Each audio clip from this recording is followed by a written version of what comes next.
ধূমপান মুক্ত পরিবেশের জন্য তামাকজাত পণ্য বিপণনকারী প্রতিষ্ঠানগুলোর লাগাম টেনে ধরার কথা বলেছেন আলোচকরা। তামাকজাত ফসল চাষাবাদে সরকারি নীতিমালা কঠোর করার দাবিও তাদের। সকালে রাজধানীর সিরজাপ মিলনায়তনে গবেষণা প্রতিষ্ঠান প্রজ্ঞার গোলটেবিল আলোচনায় এ দাবি উঠে আসে।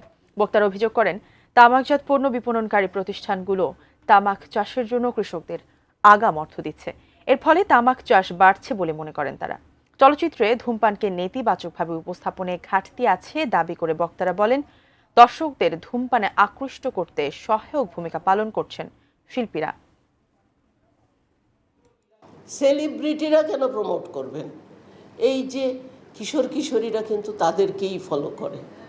সাংঘাতিক রকম সাকিব খান কি করলো, অথবা খেলার সাকিব কি করলেন ক্রিকেটের, এগুলো কিন্তু তাদের কাছে অত্যন্ত গুরুত্বপূর্ণ। তারা ওগুলোই ফলো করেন।